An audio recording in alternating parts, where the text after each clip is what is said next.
Hello दोस्तों, मैं हूं Kafeel Ahmed and welcome to the my channel First Class. और आज के इस वीडियो में हम बात करने वाले हैं सीए कोर्स के बारे में। जी हां, चार्टर्ड अकाउंटेंसी कोर्स के बारे में आज हम पूरा डिटेल में डिस्कस करेंगे।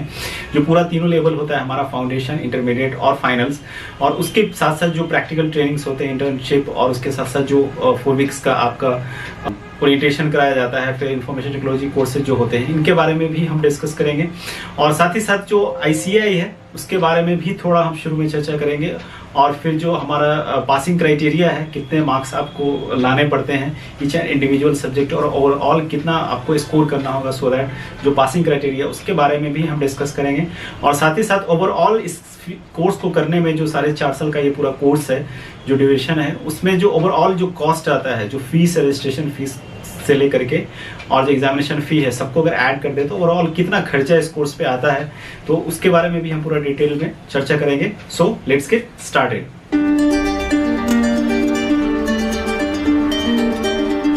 ओके, तो वीडियो शुरू होने से पहले 2-3 चीजें मैं आपके ज़हन में लाना चाहूंगा। सबसे पहले ये है कि जो एक सीए कोर्स है उसको बिल्कुल भी आपको रिलेट करने की कोशिश नहीं करेंगे जो एक कॉलेज का जो कोर्स स्ट्रक्चर होता है, जो आप यूजी पीजी करते हैं, क्योंकि कॉलेज का एक कोर्स स्ट्रक्चर बहुत ही अलग होता है सीए कोर्स के कंपेरिजन में। कि जब आपको रिलेट करने की कोशिश करेंगे तो फिर बहुत ज्यादा कंफ्यूजन क्रिएट होगा। तो ये बेटर है कि पहले आप उस चीज को अपने दिमाग से निकाल दें और बिल्कुल फ्रेश माइंड से इस कोर्स को समझने की कोशिश करें। और दूसरी चीज ये है कि इस वीडियो को पूरा शुरू से लेकर लास्ट तक देखें। जितनी भी चीजें मैं यहाँ पे बताने वाला हूँ, हर एक चीज इंपॉर्टेंट है। अगर आप स्किप करेंगे तो शायद कोई पार्ट ऐसा है जो आप मिस कर जाए और इस कोर्स को पूरी तरीके से नहीं समझ पाया। और अगरचे आप स्किप करेंगे तो थोड़ा प्रॉब्लम वहाँ पे आ सकता है। तीसरी बात यह है कि अगर आप इस चैनल पे नए हैं तो इस चैनल को सब्सक्राइब जरूर करना है। तो सबसे पहले एक जो क्वेश्चंस पूछा जाता है सीए स्टूडेंट से कि आप कौन से कॉलेज से सीए कर रहे हो, इसका जवाब यह है कि सीए किसी कॉलेज से नहीं होता, सीए एक ही जगह से होता है। आईसीएआई, जिसका फुल फॉर्म है the institute of chartered accountant of India, जो कि सेटअप किया गया क्या है, किसके द्वारा, एक्ट ऑफ पार्लियामेंट के द्वारा। जो एक सीए एक्ट है 1949, वो किसको पावर देता है, आईसीएआई को, कि पूरी कंट्री में, ऑल ओवर कंट्री में आप सीए प्रोफेशन को आप रेगुलेट कर सकते हैं। और ये जो आईसीएआई फंक्शन किसके अंडर में करता है, ये जो आपका मिनिस्ट्री ऑफ कॉर्पोरेट अफेयर्स जो है गवर्नमेंट ऑफ इंडिया, उसके अंडर में ये क्या है, पूरा एडमिनिस्ट्रेटिव वर्क।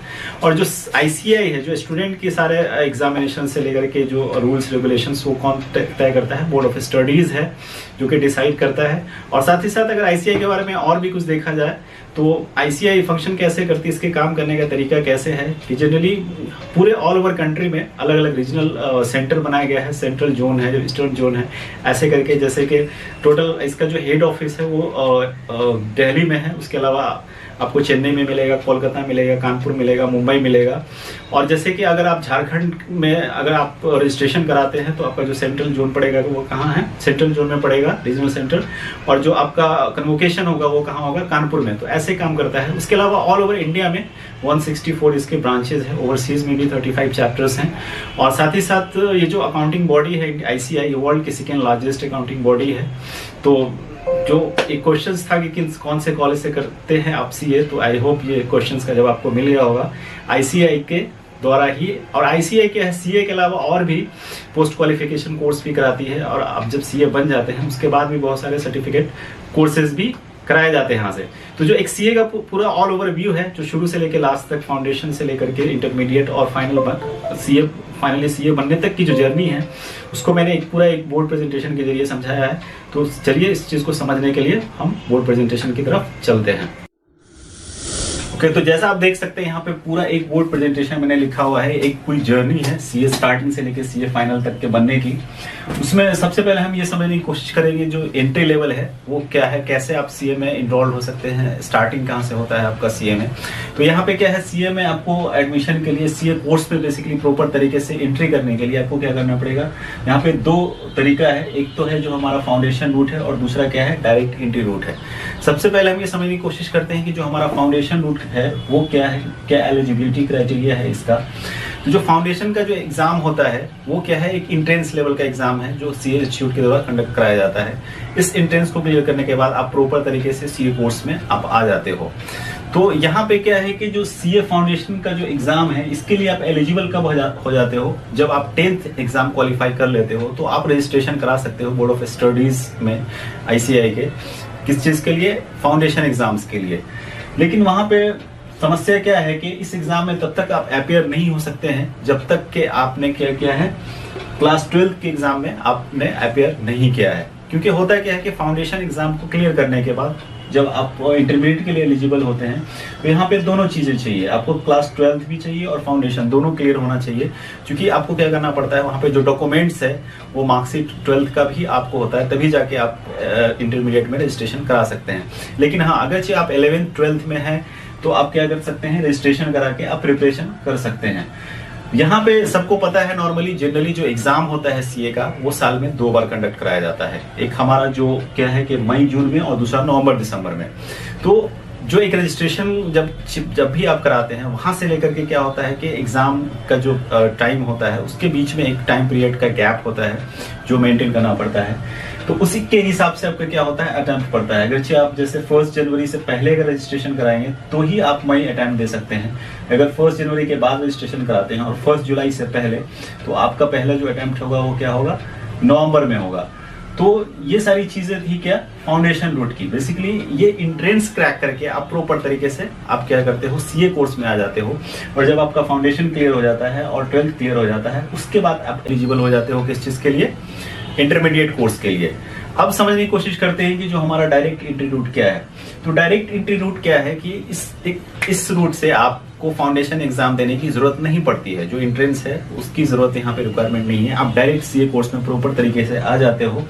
तो उसके लिए जो आपका क्वालिफिकेशन है वो कितना होना चाहिए, अगर आप कॉमर्स से ग्रेजुएट है या पोस्ट ग्रेजुएट है और अगर आपका 55% मार्क्स है एटलीस्ट, तो आप एलिजिबल हो जाते हो इंटरमीडिएट के लिए। अगर कॉमर्स के अलावा किसी और चीज से जैसे आर्ट्स है या साइंस से आपने ग्रेजुएशन किया है तो परसेंटेज वहां पे कितना चाहिए, 60% चाहिए।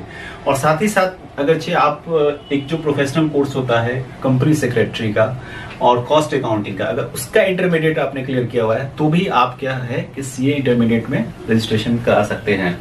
लेकिन यहाँ पे समस्या क्या हो जाता है डायरेक्ट एंट्री रूट में कि आपको जब आप इनरोल कराते हो, रजिस्ट्रेशन कराते हो सीए इंटरमीडिएट में, उसके साथ साथ आपको क्या करना पड़ता है, प्रैक्टिकल ट्रेनिंग भी आपको करना पड़ता है जो कि 3 साल का होता है पूरा। और प्रैक्टिकल ट्रेनिंग करने से पहले आपको एक और जो कोर्स है, छोटा सा कोर्स कराया जाता है, वो है ICITSS का। मतलब इसका फुल फॉर्म क्या होता है, integrated course on information technology and soft skills. ये 4 वीक का कोर्स होता है और इसमें बेसिकली आपको जो कंप्यूटर पे काम करना सिखाया जाता है, जो सॉफ्टवेयर टैली वगैरह ये सब की ट्रेनिंग दी जाती है। साथ साथ में जो 2 वीक्स का होता है ओरिएंटेशन कोर्स, उसमें आपको बेसिकली कम्युनिकेशन स्किल इंप्रूव करना, जो भी ड्रेस कोड है, एथिक्स और मैनर, ऑफिस में कैसे आपको बिहेव करना है, वो सारी चीजें। चूंकि एट द इनिशियली आप एकदम से क्या होता है, कॉलेज से आप कॉर्पोरेट वर्ल्ड में ऑफिस सीए फॉर्म में आप जाते हो, तो कैसे क्लाइंट के साथ कैसे बिहेव करना है, उसके साथ साथ ये सारी चीजें आपको सिखाई जाती है। तो जब आप डायरेक्ट एंट्री रूट से आते हो तो आप क्या है कि जैसे ही आप सीए में इंटरमीडिएट के लिए रजिस्ट्रेशन कराओगे तो उससे पहले आपको क्या करना पड़ेगा, एक ये ICITSS करना पड़ेगा 4 वीक्स का। उसके बाद आप क्या है, प्रैक्टिकल ट्रेनिंग आपका स्टार्ट हो जाता है और आप इंटरमीडिएट एग्जाम में जब तक अपेयर नहीं कर सकते हैं, जब तक कि आपका क्या होता है, 9 मंथ का क्या है प्रैक्टिकल ट्रेनिंग कंप्लीट नहीं हो जाता है। तो ये सारी चीजें क्या थी, डायरेक्ट एंट्री रूट की बात थी। लेकिन एक चीज समझने वाली यहाँ पे ये है कि जो हमारा फाउंडेशन रूट है, इसमें क्या है, ये प्रैक्टिकल ट्रेनिंग का झमेला कब शुरू होता है, इंटरमीडिएट एग्जाम क्लियर करने के बाद। या तो आप एक ग्रुप क्लियर करते हैं या फिर दोनों ग्रुप क्लियर कर लेते हैं। ग्रुप वाइज क्या मैं बोल रहा हूँ, क्योंकि इंटरमीडिएट के बाद क्या होता है, एक ग्रुप वाइज चलता है। इंटरमीडिएट में 2 ग्रुप है और उसके बाद क्या होता है, सीए फाइनल्स में भी 2 ग्रुप होते हैं। तो अगर एक ग्रुप भी, दोनों ग्रुप में से कोई एक ग्रुप भी क्लियर कर लेते हो तो आप वहां से आर्टिकलशिप अपना स्टार्ट कर सकते हो। तो ये सारी चीजें थी फाउंडेशन रूट और डायरेक्ट एंट्री रूट के बारे में। तो नेक्स्ट जो है हमारा वो है सीए फाइनल लेवल का। तो यहाँ पे समझने वाली चीज ये है कि अगर आप फाउंडेशन रूट से आते हो तो चूंकि जब आपका फाउंडेशन क्लियर हो जाता है 12th के साथ, तो आप इंटरमीडिएट में इनरोल्ड हो जाते हो। और उसमें क्या है कि आपका एग्जाम तक के बीच में आपका आर्टिकलशिप का यहाँ पे झमेला नहीं है। पहले क्या है कि आपको 8 मंथ का क्या है गैप मिलता है सिर्फ स्टडी करने के लिए। और जब आप दोनों में से कोई एक ग्रुप क्लियर कर लेते हो इंटरमीडिएट का, तब जाके आपका आर्टिकलशिप स्टार्ट होता है। लेकिन डायरेक्ट एंट्री में क्या है, आपको इंटरमीडिएट में रजिस्ट्रेशन के बाद ही आपको आर्टिकलशिप ट्रेनिंग करनी पड़ती है। तो लेकिन ये क्या है, जब आप फाइनल के लिए रजिस्ट्रेशन कराने के लिए तभी एलिजिबल होते हो, चाहे वो आप फाउंडेशन रूट से आप या डायरेक्ट एंट्री रूट से, जब आपका क्या होता है कि दोनों ग्रुप इंटरमीडिएट का क्लियर हो जाता है। उसके बाद आप फाइनल में रजिस्ट्रेशन कराने के लिए एलिजिबल हो जाते हैं। लेकिन यहाँ पे क्या है कि अब एग्जाम में अपेयर कब हो सकते हैं आप सीए फाइनल्स के।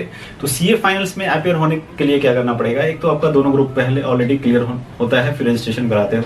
उसके बाद आपको क्या करना पड़ेगा, जो लास्ट का 2 साल होता है, 3 साल का पूरा आर्टिकलशिप ट्रेनिंग होता है, तो लास्ट के 2 साल में आपको क्या करना पड़ता है कि ये जो ICITSS है, इसका जो एडवांस उसको बोलते हैं। एक तो आपने आर्टिकलशिप शुरू करने से पहले किया था जिसको IC, और उसमें क्या होता है एडवांस लेवल का एक ICITSS फिर से कराया जाता है 4 वीक्स का, उसको आपको करना पड़ेगा लास्ट के 2 इयर्स में। उसके बाद फिर क्या है कि जो लास्ट का 6 मंथ बचता है आर्टिकलशिप पीरियड का, उस बीच में आप एग्जाम का फॉर्म अप्लाई कर सकते हो और सीए फाइनल्स का एग्जाम दे सकते हो। इस एडवांस ICITSS का एक और अल्टरनेट है, अगर जो एक रेसिडेंशियल प्रोग्राम बेसिकली होता है 4 वीक्स का, उसका फीस काफी ज्यादा है एज कम्पेयर टू इसके, उसका 48,000 होता है। अगर वो आप करते हैं तो आपको फिर क्या है एडवांस ये नहीं करना पड़ता है।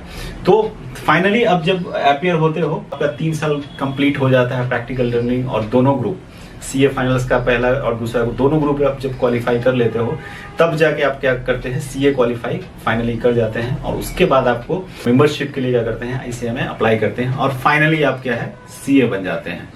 तो ये सारी कहानी थी सीए की, कि सीए का स्टार्टिंग से लेके सीए फाइनली लास्ट तक बना कैसे जाता है। हम बात कर लेते हैं पासिंग क्राइटेरिया का, बेसिकली कि कैसे कितना परसेंटेज आपको स्कोर करना पड़ेगा ईच एंड इंडिविजुअल, और जो ओवरऑल परसेंटेज है पासिंग का वो कितना होना चाहिए आपका, तब जाके आपका जो एग्जाम है वो क्लियर होगा। सबसे पहले हम फाउंडेशन के यहाँ पे देखते हैं। इसमें जो पेपर नंबर 1 और 2 है, ये क्या है एक सब्जेक्टिव फॉर्मेट में एग्जाम होता है, और दूसरा जो पेपर नंबर 3 और 4 है, ये ऑब्जेक्टिव फॉर्मेट में एग्जाम लिया जाता है। और इसमें पासिंग कर, लेकिन ऑब्जेक्टिव में एक चीज और देखने वाली है कि अगर नेगेटिव मार्किंग भी होता है, 4 गलत करते हैं तो एक आपका सही आंसर भी कम हो जाता है। तो इसमें जैसे कि 4 सब्जेक्ट है, तो अब यहाँ क्या है कि ईच एंड इंडिविजुअल सब्जेक्ट्स में आपको क्या करना पड़ेगा 40% स्कोर करना पड़ेगा। मतलब इसमें भी 40% मिनिमम, इसमें भी 43, थर्ड में भी, फोर्थ में भी, और ओवरऑल जो परसेंटेज है आपका कितना होना चाहिए 50% होना चाहिए। तो ईच एंड इंडिविजुअल को भी देखना है और ओवरऑल परसेंटेज को भी देखना है। अगर 40-40 दोनों में है, लेकिन दोनों का मिला के अगर 50% नहीं है तो फिर ये क्लियर नहीं होगा, और ये सिंगल सिटिंग में आपका क्या होना चाहिए क्लियर होना चाहिए। सेम उसी तरीके से क्या है इंटरमीडिएट में अब 2 ग्रुप हो जाता है, जैसे फर्स्ट ग्रुप में 4 पेपर है और सेकेंड ग्रुप में 4 पेपर है, राइट। तो 100 मार्क्स का अगर होता है, तो फिर इसमें भी क्या है कि ईच एंड इंडिविजुअल में 4 सब्जेक्ट्स हैं, तो चारों में क्या करना पड़ेगा मिनिमम आपको 40% लाना पड़ेगा। और ओवरऑल जैसे 400 का अगर है ये, तो इसमें क्या है कि आपको 200 मिनिमम स्कोर करना पड़ेगा ओवरऑल, और फिर इंडिविजुअली क्या है 40% आपका होना चाहिए। किसी में अगर सपोज 200 आप क्रॉस भी कर जाते हैं, लेकिन किसी एक सब्जेक्ट में सपोज दैट अगर आपका 36 हो जाता है, 39 हो जाता है, तो भी आप उस ग्रुप में क्या है फेल हो जाते हैं, और फिर से आपको पूरे 4 ग्रुप को एक साथ देना पड़ेगा। और फिर जैसे ग्रुप 2 में अगर 4 पेपर है, तो सेम वही चीज है, आपको ईच एंड इंडिविजुअल क्या है कि 40% और ओवरऑल 50% चाहिए, तब जाके आपका ग्रुप क्लियर हुआ है। एक चीज ये है कि अगर दोनों ग्रुप एक साथ आप देते हैं, तो जैसे 8 पेपर है, सब में अगर 40% से ज्यादा है ओवरऑल, अगर इसमें यहाँ पे 190 आ गया जैसे, और यहाँ पे 210 आ गया, तो ये 10 नंबर क्या है इसमें ऐड हो जाएगा, इसको सेट ऑफ बोलते हैं। तो आप क्या करते हैं दोनों ग्रुप क्वालिफाई कर जाते हैं। दूसरी चीज यहाँ पे एक एग्जाम्पशन का आता है कि किसी भी एक सब्जेक्ट में अगर आप 60% से ज्यादा स्कोर करते हैं, तो इस सब्जेक्ट को क्या है कि एग्जाम्प्ट माना जाता है नेक्स्ट 3 अटेम्प्ट तक।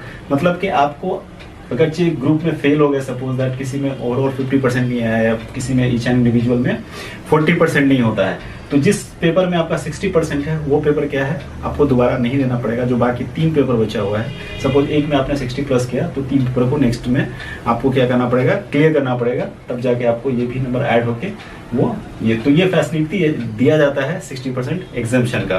सेम उसी तरीके से क्या है फाइनल्स का भी है, ऐसे ही आपको ईच एंड इंडिविजुअल क्या करना पड़ेगा 40% स्कोर करना पड़ेगा, और ओवरऑल क्या करना पड़ेगा 50% स्कोर करना पड़ेगा। ये होता है पासिंग क्राइटेरिया बेसिकली।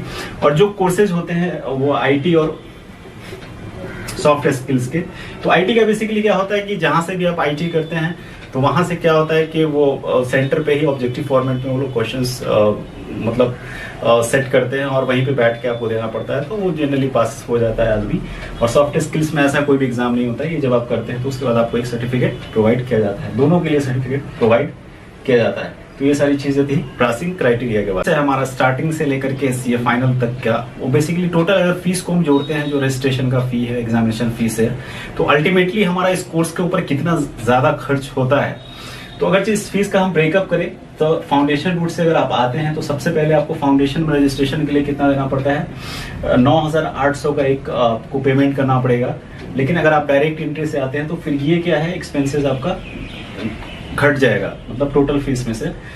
तो ये फीस आपका अगर डायरेक्ट एंट्री से आते हैं तो नहीं लगेगा। उसके बाद फाउंडेशन का 9800, और उसके सीए इंटरमीडिएट में जब आप रजिस्ट्रेशन कराते हैं तो वहाँ पे जो रजिस्ट्रेशन चार्ज है दोनों ग्रुप का वो है 18,000। और अगर आप एक ग्रुप में रजिस्ट्रेशन कराते हैं तो उसका कितना आपको लगता है फीस 13,000।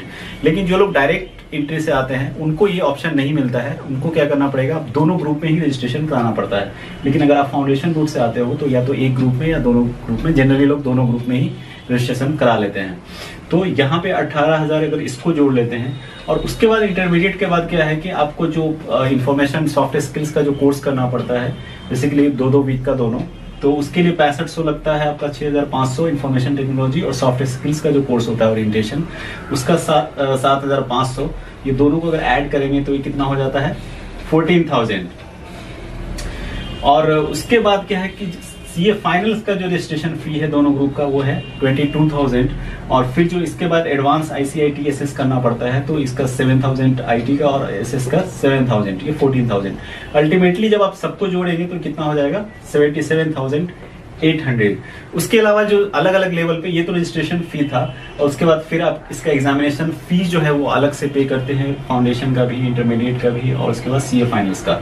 तो अगर नॉर्मली अगर जनरली हम अगर जोड़ लेते हैं फीस को, अगर फाउंडेशन का फीस क्या होता है, एग्जामिनेशन फी 1,500 रुपया, और ये टाइम के साथ बढ़ता रहता है। जैसे अगर 2 साल बाद देखेंगे थोड़ा और ज्यादा हो जाएगा, 3 साल बाद 100-200 रुपया और बढ़ जाता है उसमें। इंटरमीडिएट अगर दोनों ग्रुप आप फॉर्म भरते हैं तो क्या होता है कि 2700 का फॉर्म, और अगर एक ग्रुप का फॉर्म भरते हैं तो वो 1500, और फाइनल्स का क्या है दोनों ग्रुप का 3300 और एक ग्रुप का 1800।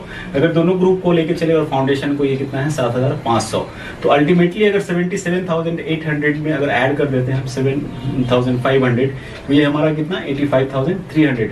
ये कम बेस कैसे हो सकता है, अगर आप सिंगल ग्रुप में भरते हैं या फिर आप अगर डायरेक्ट एंट्री से आते हैं तो फिर ये 9,800 कम हो जाएगा। और फिर उसके साथ ही ये आपका डिपेंड करता है कि आप कौन से एग्जाम में किस मतलब बोथ ग्रुप के लिए अप्लाई कर रहे हैं, सिंगल ग्रुप के लिए।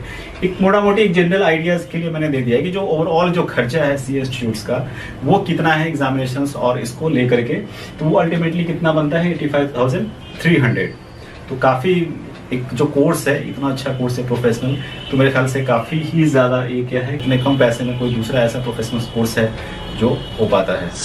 तो बस आज के वीडियो में यही सब था टोटल। आई होप जो मैंने समझाने की कोशिश की है वो आप समझ गए होंगे। अगर ये वीडियो आपको पसंद आया तो क्या करना है, सबसे पहले इस वीडियो को लाइक करना है और अपने उन दोस्तों के साथ शेयर करना है जो सीए कोर्स के बारे में समझना चाहते हैं, जो सीए कोर्स के बारे में क्या है जानना चाहते हैं, सीए कोर्स करना चाहते हैं।